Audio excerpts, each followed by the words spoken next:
Morning, everybody. Welcome to an amazing episode of Sales Chatter.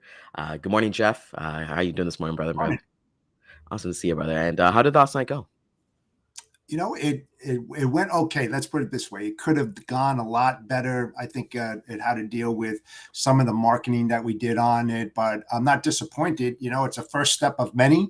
So, our next event is going to be after Christmas. I mean, there's no reason to have it, during the holidays right now, and everybody's going to be really busy. So, we're going to we're going to put our heads together, come up with a good event, and probably be at about mid-January, somewhere around there, maybe the second or third week in January. But yeah, it was okay.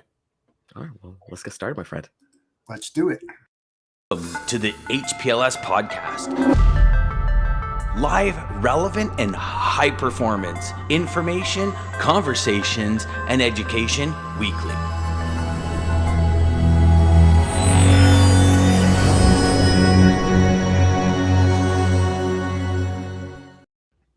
I want to say good morning, Lisa. Always here. Always appreciate the Lisa. support. Oh, happy to see you. Jeff, there's been something going on since August that I've been seeing all over social media. And I want to get our thoughts on it today because I think it's something that's actually really important. And I'm just going to show a clip. We're going to be talking about quiet quitting today. I know everybody has their thoughts on it. So for those who don't know what quiet quitting is, I just grabbed this video off of TikTok. It's a video that went viral. And yeah, let's take our ears to listen. I learned about this term called quiet quitting, where you're not outright quitting your job, but you're quitting the idea of going above and beyond. You're still performing your duties, but you're no longer subscribing to the hustle culture mentality that work has to be your life. The reality is it's not, and your worth as a person is not defined by your labor.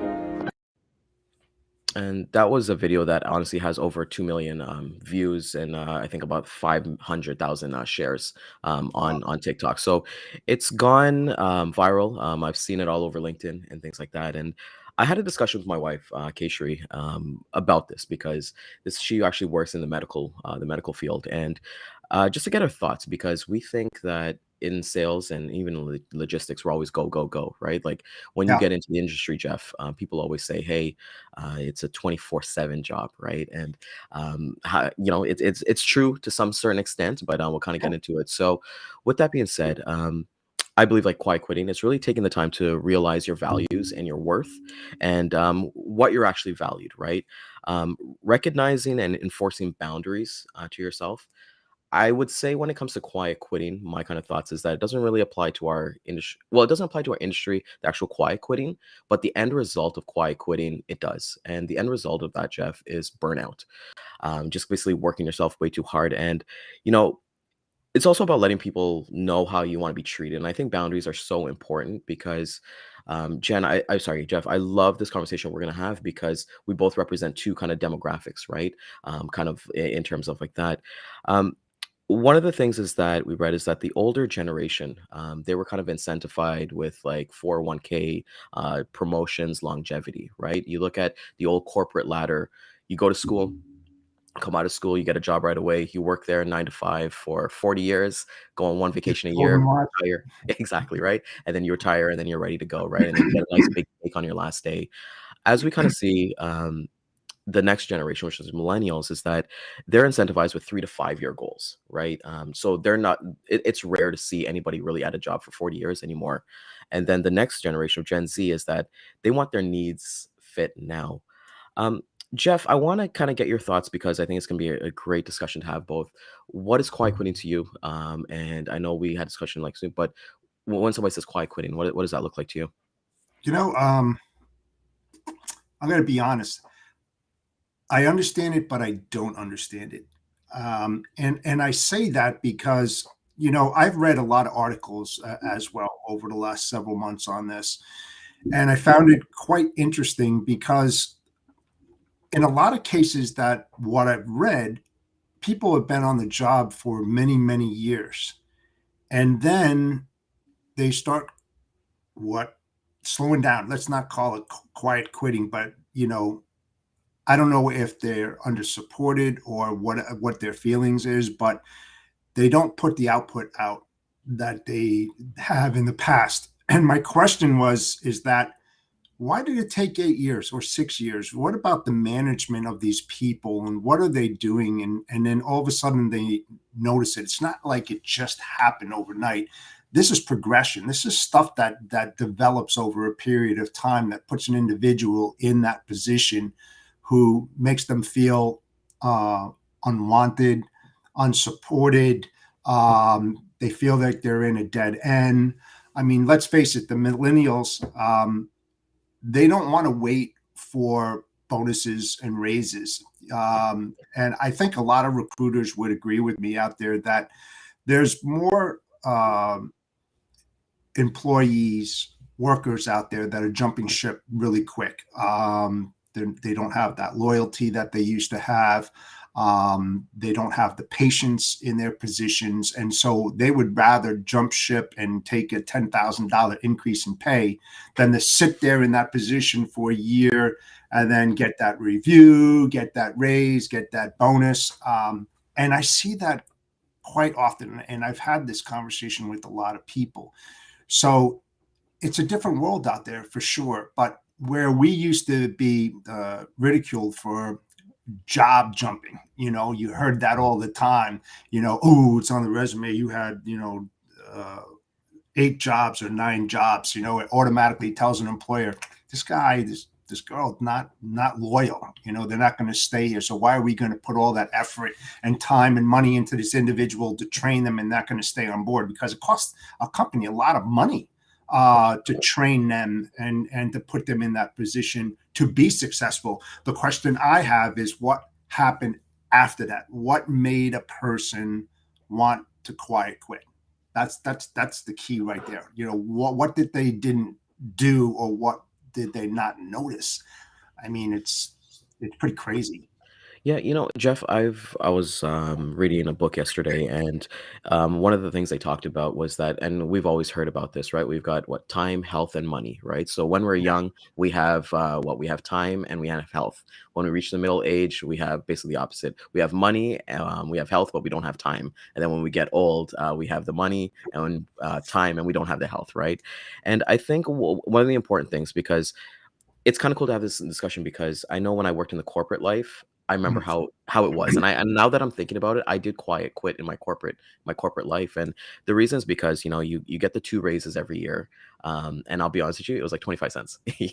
What is 25 cents really going to do for me, right? And this was when I worked in more, not in logistics supply chain. This was corporation for a telecom Right. company, and I read a stat was like in 2005 and 2007, companies started adding benefits for therapy, like talk therapy, right? And I feel like we've never had that, because Uh, even before, we've like, even growing up, it's like not necessarily that man up, or like if you're going like, you couldn't talk about your problems, you'd be labeled as soft, or just chin up or anything like that, right? And I think people realize that they need therapy to kind of like navigate through their life. They need to talk to somebody. Like, I don't know about you, Jeff, but sales chatter is therapy for me. Being able to talk to you guys every single day, talk to everybody here, and it's amazing. So I think what it is that people have kind of figured out that they don't want to give too much, because they're not going to get the receiving end of it, right? And it kind of goes back to what we are kind of saying, like back in the old days, like you work a job for 40 years and then you're done, so you're loyal to that company.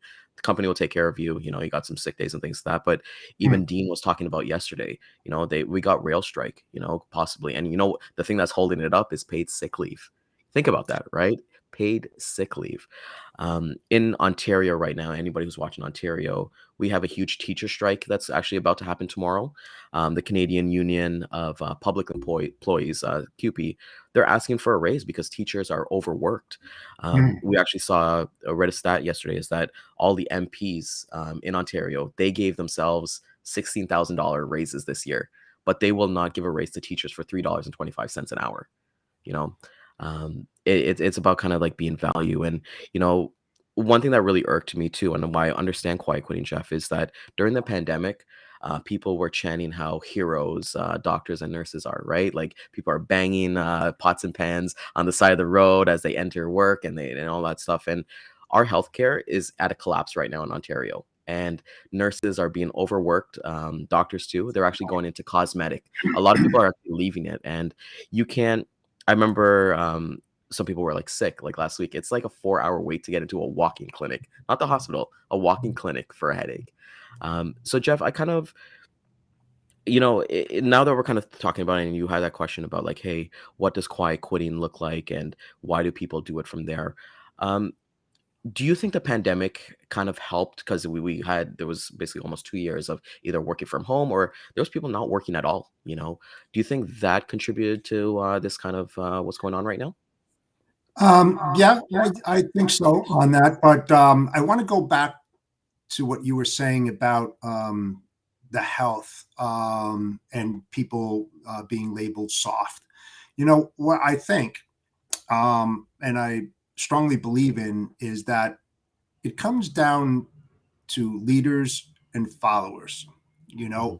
And when I say that, a really good manager who's a leader is going to be more empathetic towards their associates. It's not always going to be about work, right? I always had an open door policy, and all the employees that worked for me, they knew that if they had a problem, they could come in and talk to me. It didn't have to be work related. It could be about their personal life, because let's face it, some people, you may think that they're really, really good. They have no issues. They have no problems. They don't share it. And lo and behold, you find out they're having personal problems in their life. And let's face it, those personal problems have direct impact on the employee's work and the ability to produce, because they're either stressed out or something's going on with their relationships in their personal life. And so if you're an empathetic leader and you have a good understanding, because let's face it, when you're in that role, you have to be like a chameleon, almost like a psychologist, because you're managing different personalities and different problems that each one of your employees has. So if you have an open mind and that open door policy where they feel comfortable coming in to tell you about their problems, that's what really makes a company and office tick, when you have that ability to do that. A lot of my bosses that I've had in my past, were like that. So I kind of took that lead and pushed it forward. I think that's a big problem when managers cut their associates off and don't want to hear about them. They're more like, you have to do this, you have to do that, you haven't been doing this, and etc. Right? But if they just got a little bit more empathetic and listened to their people, you'd be surprised how much more productivity you'll get on them, because those associates are going to say, you know what, that guy cares about me, you know, and that's really important. And when you come into the pandemic and now you're not in that office environment and you're remote, you don't have that support. You could still have your family problems, right? But now those family problems could be magnified 10, 20, 30, 50, 100 times, because you're not pulled out of that environment now going to the office, right? But you're still under the pressure to produce, right? Because now companies got really creative and started creating metrics to understand, where that employee is he hitting those quotas, or whatever. So very, very difficult. But I believe that this goes back before the pandemic. I think quiet quitting has to do with managers quitting on their employees. That's, I think, is a major issue, when they are more about me than my associates, and they should be more about the associates, not themselves. So that's what I think. I love that, Jeff. And DJ actually brings up a great point here. Like, it is exactly what you're saying, is that people quit their bosses and leadership because of two reasons: either lack of inspiration or lack of belief in leadership. There are two exact reasons why he's quit any job or venture in the past. And, I love what you say there, because one of the things that I've kind of noticed is that, when somebody gets promoted to like a manager, Mhm. especially in sales, it's always because of their sales record, right? It's always about, hey, they're in the President's Club, their highest performer.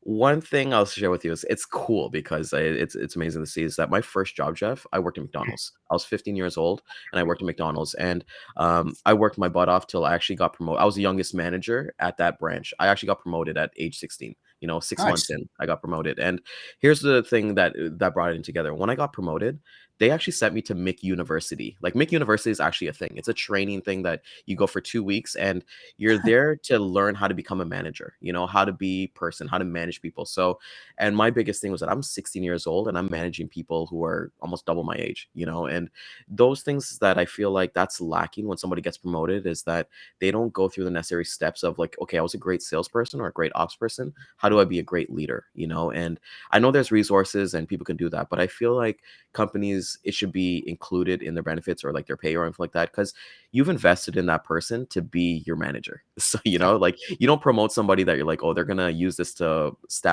pat their resume and then leave, right? So people get promoted to stay. So being able to have like that leadership program and then letting them understand, okay, this is how you manage people. Because I know a lot of people, Jeff, say is that, I'm going to lead by example. Even I tried it when I worked at McDonald's. Like, oh no, these guys will see me all working hard. I'll get on the floor, I'll scrape the ground and all that stuff. But at the end of the day, what is that doing? People are just seeing that. But I need to lead by example because I need to manage a whole store. Right. Correct. So like you kind of said, people kind of leave leaders and things like that.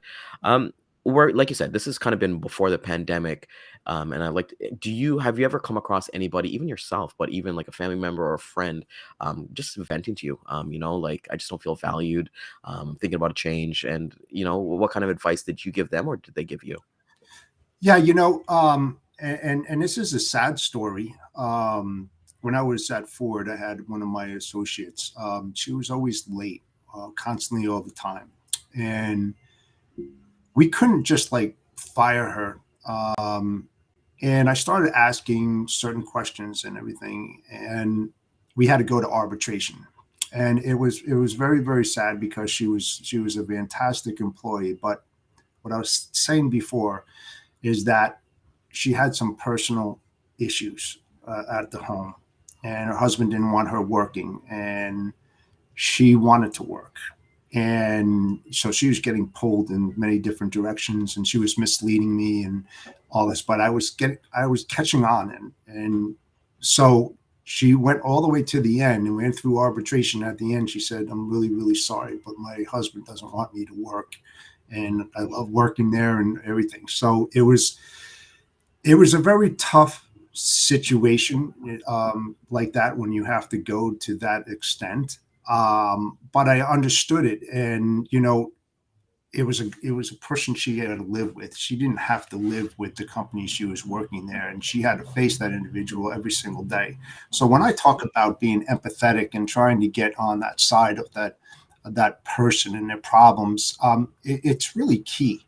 Um, and that helped me to develop, to ask even more questions to other associates. And the other thing is that when I was with Snyder, they had a program called MAP, Management Assessment Program, which helped develop high producing associates to the next level. And there were steps within that MAP process. That's why they call it mapping, to put them through those certain steps in order to get them to that management level where they would succeed and not be left behind. And I did that for a couple of people, and they went on to really, really good, high-paying jobs and directors and stuff like that. So yes, to answer your question, you do have to have programs. I believe that corporations should have those type of step processes in order to develop, their top performing individual. And I got to say this. You can't have a trophy employee, meaning that you don't care about the other employees, and this guy or girl who's producing, you're just strictly focusing that you can't. You can't. You have to treat everybody as an equal, but do notice their accomplishments and then help them along. It's like what you said. A good leader gets in there with their troops and does exactly what they do, lead by example. And that's what you have to do. And then the associates, when they see this other individual who's selected, it's not about, oh, why didn't I get that and all that. No, it shows that if you do certain things, you can be in that person's seat too. And if you're a good leader, you're going to treat everybody as equal. So everybody has equal opportunity to do the same damn thing as that person that was selected. So, yeah, I mean, I don't know. You just can't throw somebody in the hot seat and expect them to do what you do or even what your bosses do. It's just not going to work. They're going to fail miserably if they don't have that support. 100%. And And I that's, want to that's get, I what want they're going to do. They're going to quiet quit on that. If you get thrown into a fire and you can't put that fire out, you're going to burn out, and you're going to want to leave pretty quickly. And I want to look at a different perspective about it, right? Because people think quiet quitting. So you're doing kind of like you're doing your job, right? You're there, you're doing your 9 to 5 or anything like that. And I think people are just putting more effort into their self and their family priorities. I know Dan kind of mentioned it, like, there's times that he worked and he was told he's going to cut out family time. And I made a point to kind of say, like, my family time, my sleep time is non-negotiable, right? Like Right. those things are for me. So I think, we have all these resources around us, and even gaps in resumes. And Michael Zellick, he's amazing HR professional. Definitely hit him for a follow, because he definitely has a lot of great content. And he says that quiet quitting reminds him of when his teachers work to rule, which we're actually facing that in Ontario right now. Is that the thing that he noticed, that they didn't have school sports anymore. So you think about that, Jeff, right? You look at teachers, right? Like they're there to really teach, like let's say it's history teacher or be your homeroom teacher and like that. Things like sports are things that, those are add-ons for them, right? Like doing the basketball team or doing track and field and doing volleyball. So those are things that they don't no longer need to do. And when I kind of look at quiet quitting and spending time with that family, because when you get home, you want to be able to look at your family's goals, right? Nobody wants to be working all day at their desk, because you get burnout, right? And burnout, it doesn't benefit anybody at the end of the day, right? I don't think burnout is something that you want to you want to expire. We got that hustle culture now. Everybody has great things. And Kyle brings up a great point, and Zalik could actually agree to this as well. It's like, his employees have never quit because he's doing a great job of being a manager and being there for them. And I know at That's true. Wellington Group of Companies, they do that. They truly care. It's more than a pizza party. It's more than I Wellington is probably one of the only companies I went to that the CEO would shake my hand and say, thank you, thank you for doing an amazing job. And it's simple things like that. But, I think when it comes to quiet quitting, we're looking at people right now. They're interviewing for jobs. Some companies, they've got like a 10 interview process, right? And then it's like they terminate them, and then they're stuck in limbo for months. A big thing that I saw in Ontario is that during the pandemic, our Prime Minister, Justin Trudeau, he created something called a benefit called CERB, where basically everyone who applied for it, they got $2,000 a month, right? So all the restaurants were closed, Walmarts were closed. You can only go to groceries. Like those were the only things, right? And what I saw was that everyone who was working in the restaurant industry, they took that money and they invested it in themselves, right? They started their own side businesses. They did their side hustles. You know how many companies I've seen, like companies that are like catering companies or makeup art, like different niches that they've done so well in their own side hustles that they're like, screw this. I'm just going to work for myself. I'm not going to work for a corporation anymore, right? And I've been reading like numbers on even like YouTube, like Jeff, you can legit make a life off of YouTube. And those opportunities wasn't around like 30, 40 years. So No. when you have options, when people kind of say, hey, we got a workplace shortage, it's just the wages are not matching inflation, right? And, it's like, I remember the times where I worked an entry level job and like I was barely getting by. So it's like, why I'm taking 2 hours to get to work, I'm there for 8 hours. I'm taking 2 hours to get home. And then there's days I couldn't even afford lunch, right? And it was like, what am I doing this for, right? And it just doesn't make sense. And there has to be like an addition and subtraction from there. Sure. In terms of like your work, because I know you're working on this with your health as well. Is there sacrifices that you're willing to make in your personal life to make that higher so that like, your work is here, Yeah. like from there? Oh yeah, absolutely. I mean, that's part of it, right? Being able to sacrifice in order to get to that next level. It's not easy. It's not. Let's go back to what you were saying. You're talking about hairdressers and restaurant workers and stuff. Look what happened to them during the pandemic when you didn't have the patrons coming in there, or you couldn't wash hair. These people were left, out to dry per se. Talk about their self-worth. They didn't feel that because they didn't have that communication or those touch points with the people that they saw every week, doing their hair or serving them at a restaurant.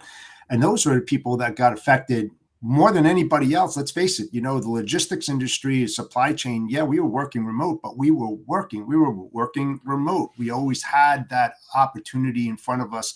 We had that computer. So yes, we could continue to work, but those people that were out there, I mean, just think about what sacrifice could they have done?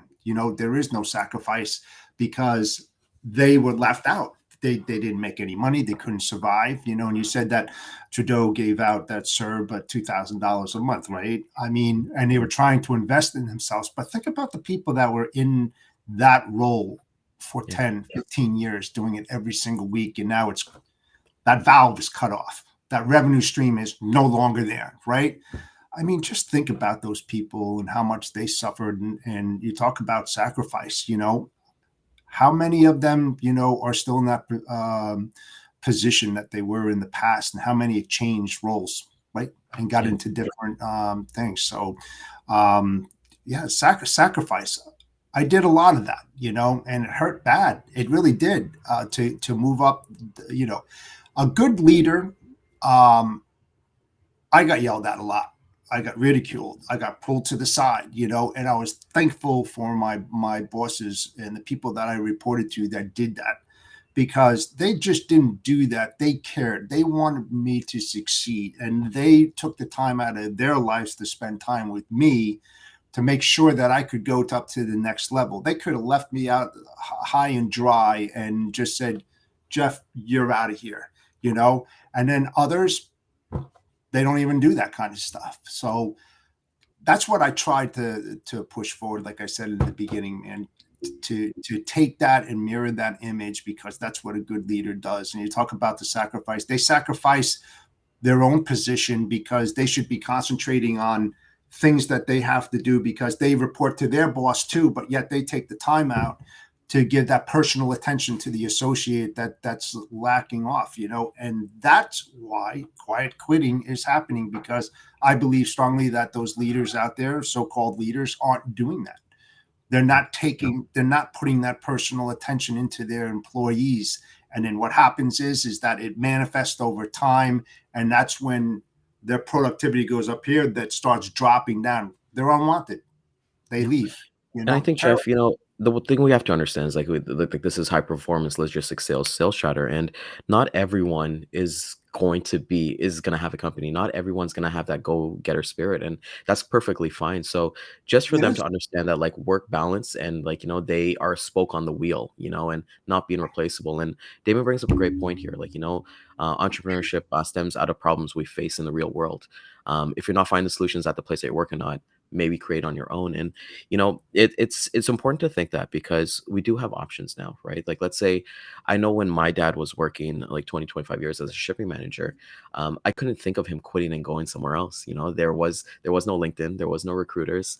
Those were the days you look in the newspaper and you look in the classifieds, and who wants to go to an unknown? And another part of that too, Jeff, is that the grass is not always greener on the other side, right? And it's where you water it and you kind of build that. But I think just putting importance into your family. I know for myself, taking vacation time, spending time. Sundays, I wear Apple Watch 6 days a week. Sundays, I leave my Apple Watch and I leave my phone alone, because at the end of the day, it's me time. It's my time. It's my time to reset so that I can come back and crush it Monday to Friday, right? Yeah, chisel that time out for sure. You got to chisel out the time for yourself, and I think that's what quiet quitting at least means to me. Is to the point of like you're doing the bare minimum, and you're kind of you're prioritizing yourself and your values, and you're making the boundaries that I'm not going to cross this. And we've seen it, right? Like, the people say that you can pick anything in the world, but you can't pick your family, right? And the one thing that we kind of see is like, sometimes you got to set boundaries with your own family, and you can quiet quit your own family as well when you think about it, right? And I've been lucky and blessed so much that I grew up in an amazing house that we never really had those kind of things, but talking to people, having conversations with people, like, people have traumas, and that's why therapy is so important for some people, right? And I think with you, Jeff, like you're saying, like with the sacrifices and like people quit leaders and everything like that. Um, like you said, you had an open door at the thing. How did that make you feel as a leader that somebody would be willing to come in and talk to you, especially the person who's always late? I tell you, in my whole career, that was one of the most satisfying things that I took away so far. Because it's like the old adage, treat people the way you want to be treated, right?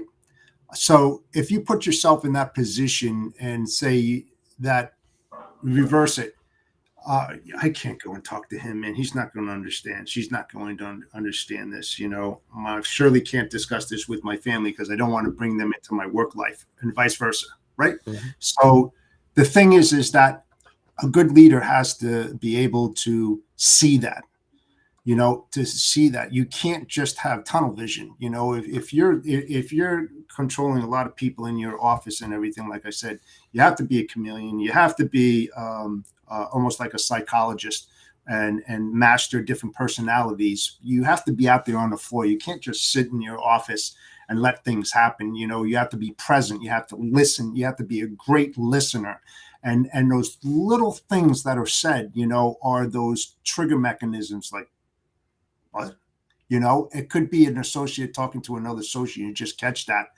And then that's when you talk to your people and say, hey, listen, just want to let everybody know, I have an open door policy. If anything happens, to come up, don't be afraid to come in. What's said is between you and me. I'm not going to share that. I want you to feel comfortable.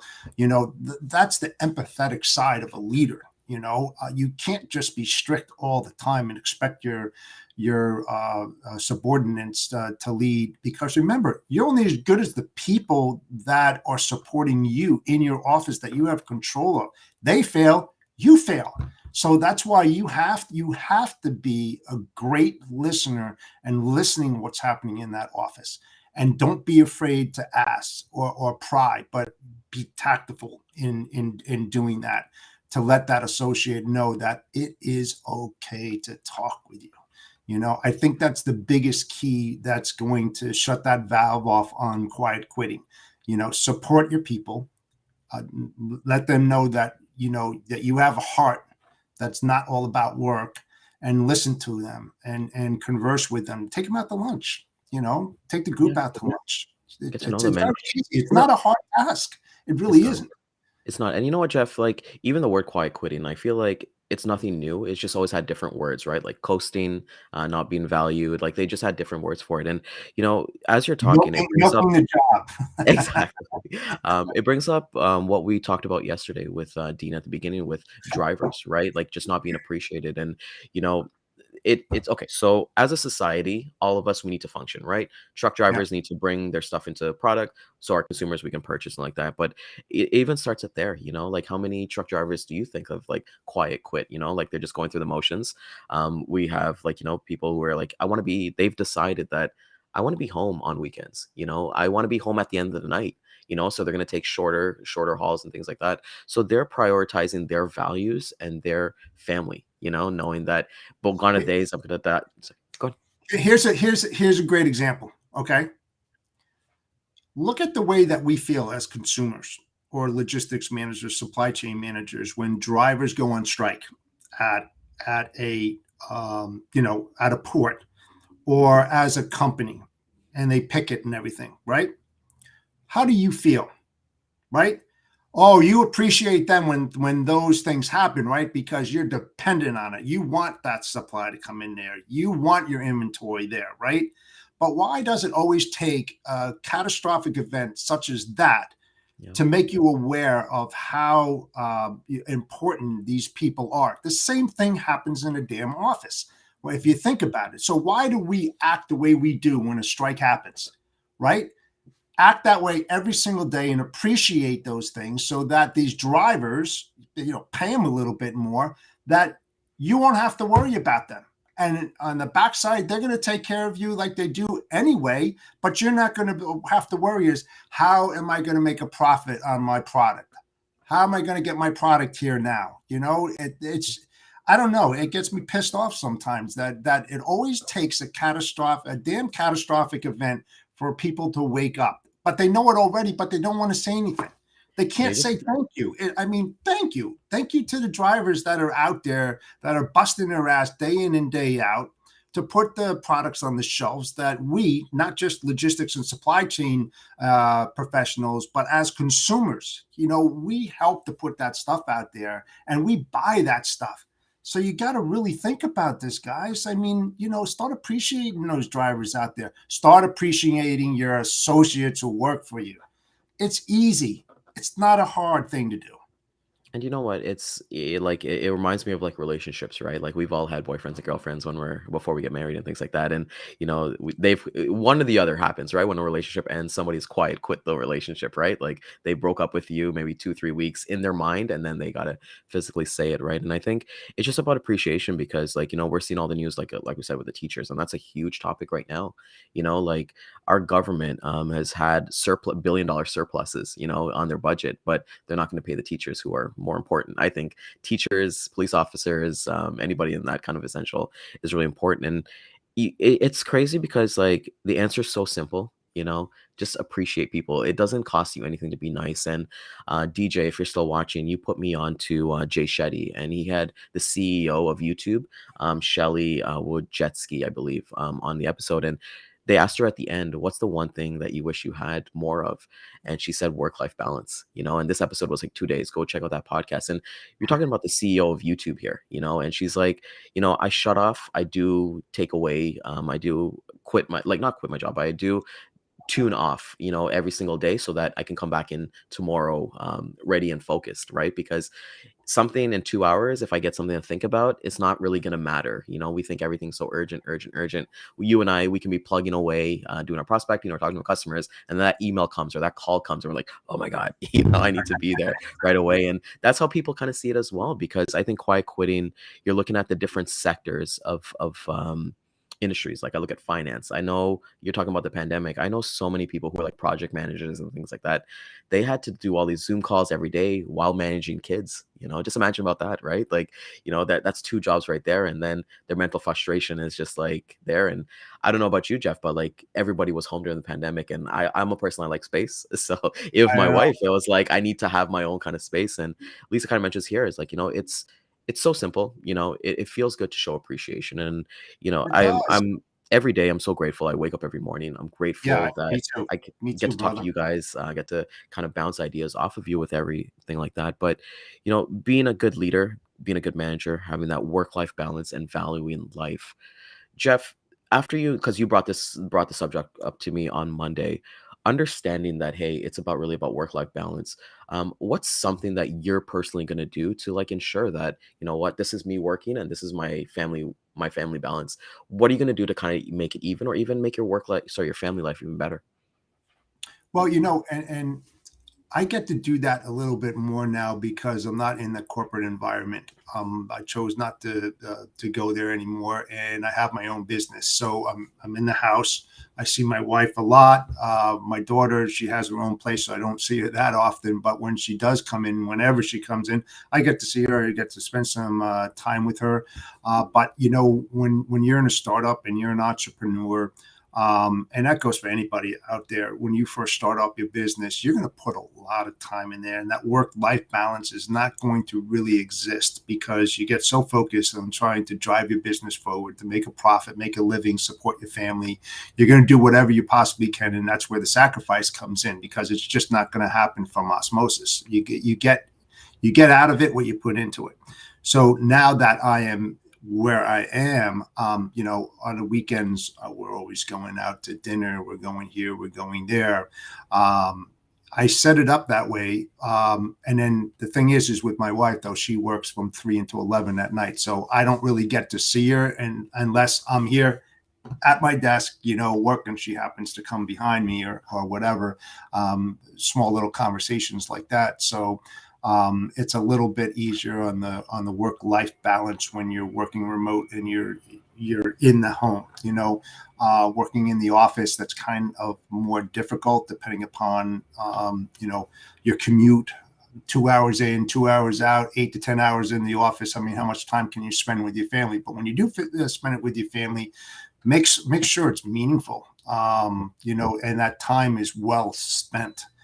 Because when you think about it and you're working 14 hours a day and you've got 10 hours, you've got what, 2 hours maybe of time with the family and 8 hours of sleep. So, I mean, when you do spend that time, man, just, spend it wisely, make it worthwhile.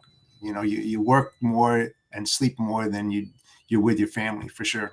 100%. I got a question for you, right? Because when it comes to work, to quiet quitting, it's like, even having hobbies. Um, in knowing your family life because of work, and the answer is going to be yes for everybody, but I want to kind of get your opinion on it. Like, have you ever missed like a birthday, a family event, or a anniversary because of work? Oh yeah, and I regret it. It makes me sad when I talk about it because my work life was more important to me. I know it sounds like crap to say that, but I'm real. I'm honest. So yeah, I missed out on that, and I wouldn't advise that to anybody out there. You're on this earth one time, and you really have to, you know, um, be able to separate. And when you're just gung ho and just high performance, you're just just full of energy all day long.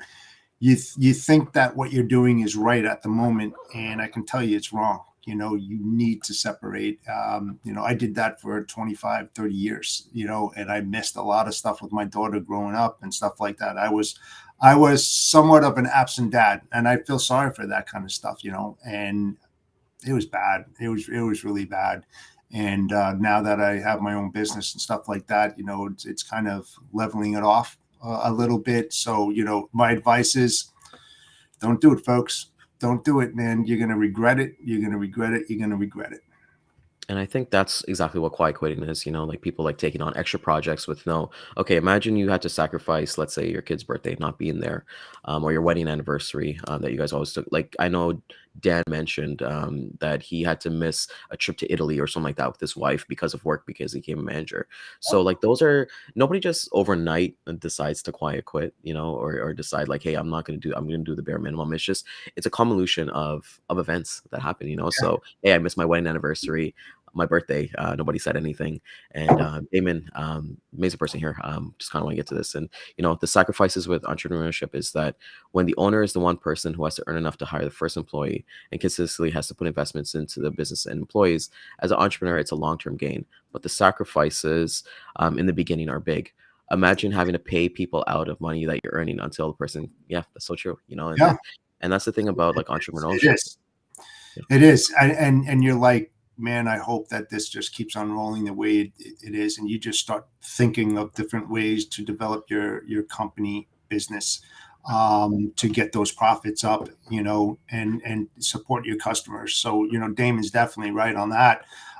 You're working almost 24/7 in the beginning Yeah. because you're it's almost driving it from the seat of your pants because you want to be an entrepreneur, but you don't know how to do it and you've never done it before. So you're reading all these articles, you're staying up late at night, you're trying to dig into your experience and your background. You're trying to unfold that and put it all into a plan. And that plan doesn't develop overnight, man. It takes months and months and months and months and months and failures and failures and failures. And then all of a sudden something clicks and then it starts manifesting itself. But till you get to that time, restless nights, sleepless nights, disengagement with the family, full engagement with your company. Because if you don't do that, it's gonna, it's gonna take you much longer to get where you need to go. So yeah, when Damon says that about that huge sacrifice, you bet your sweet ass it is, but the rewards after that. This is amazing. And you know what? That's what I like about this topic because it's not an only entrepreneur. Like everybody's not going to be an entrepreneur. So like I want to kind of take it from the perspective of the worker. So imagine like you have a business and then you hire somebody. It's about that person, right? It's that person who's going to make it blossom, right? And Yeah. you're talking about all the things that keep you up at night. So you're already stressed. It's the nature of the business, right? So it's like, okay, well, how am I going to take care of Ryan? And making sure that he feels valued enough because all those insecurities that you're showing from starting a business and going through all the motions and all these things, it's like like that could be projected onto them. And it's like, Oh that's why yes. I think leadership training is so, like, you're trying to run a business, but leadership training is so important because it's about that person feeling valued. Because I've kind of like learned this, unless you treat people with respect and you're kind and you have that sense of generosity towards them, they'll reciprocate that, right? I don't want to talk to anytime I talk to anybody, I want to get to know who they are. I don't want to get to know who they are as an employee number. Right. And at the end of the day, like, I like make it a point, like, even Marcus, when he was on, when he was a janitor, like, always be kind to the janitors, and there's a couple social media posts that I've seen, Jeff, is that somebody posts like a picture of like a shopping cart, and like, are you a person who takes a shopping cart back to like Yeah. You the leave it thing, in the middle or of do the you just parking leave it out there? Right. And was it you, I think, mentioned yesterday that whatever you do, whatever action you do, it's the next person, it's for the next lot. person, in things. So if you don't push that cart back, then that person's Yeah. not Yes. gonna have to do it. Someone's You're car can get you're wrecked, gonna and do it's it. like, Right. See, one of the other hardest things too, Brian, is that as managers, as leaders, we have problems too. And the one thing that you have to refrain from doing is sharing that distress, your personal problems with your associates. That's where a lot of the problems come for the leader, when you need to separate those two. Because let's face it, nobody has a perfect life. But when you project those negativity onto your associates, worst thing that you can ever do, because that productivity is going to go right through the shitter, for sure. And that's where that stress level goes up to that leader, because he's got the pressure of leading his organization, his manager down his throat, his family life. And you really have to be able to absorb that, and then also understand how you can shed those feelings afterwards. That's that me time, that's that balance of life, and of your personal life and your business, because you surely can't share that with your group. You just can't. And vice versa, you can't take all the stress from the work and share it with your family. They don't want to hear that kind of stuff. They don't. and that's what therapy is for, right? Like, I find it's better to kind of like A get a lot of people don't do that. They fail to recognize that they have issues, and they think that they can handle it themselves, that I'll get over this monstrous hill. I know I can do that. And before you know it, I've had a lot of friends where it just absolutely snowballed effect and just manifests itself at a high rate of speed. And you get to that point where there's no turning back, and that's where the issues are going to happen. Well, it's like For they always sure. kind of say, like, you want to go fast, go alone, but if you want to go far, go together, right? And you go with people, and that's the one thing that I've kind of taken away from Quiet Quitting is it's about people, the team. It's not about logos. It's not about what you do or what you say. It's about the Not people. about Because titles. It's not yeah, about titles. You yeah, talk nobody cares about that, like my father-in-law, who was a major general in the U.S. Army. He was always in his troop, and he always said, you always treat the janitor as you would a CEO, or vice versa, whatever. It's a person. It's an individual. They have feelings just like you. Don't push your ego. Don't make yourself look like you're up here and they're down there. You always say hello to that janitor, and you take the time out of your personal life to have a conversation with that individual. He's no lower, he's no higher than you are. He is a human being. She is a human being. So treat them as such. And no better thing to end off on that, because that's perfect. I want to thank everybody. Thank you so much, Jeff, for coming out this morning. I think it was a very impactful episode, and it's something that I'm going to keep on going back to, because I think we came with some great points. We had some great audience feedback.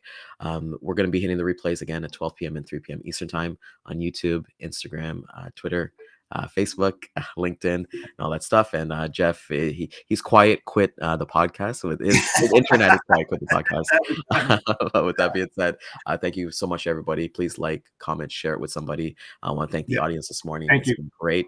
And we'll see you guys tomorrow for wins and lessons for the week. Have a great day, guys. Centurion Trucking, our motto is people before profit. Today's market requires more transparency, consistency, and focus on what our clients need to win. Centurion Trucking and American Logistics are poised to help their clients achieve and surpass their targets. If you're looking for a team that honors your needs, dreams, and aspirations, then get a hold of Daman at American Logistics or Centurion Trucking and start designing your career.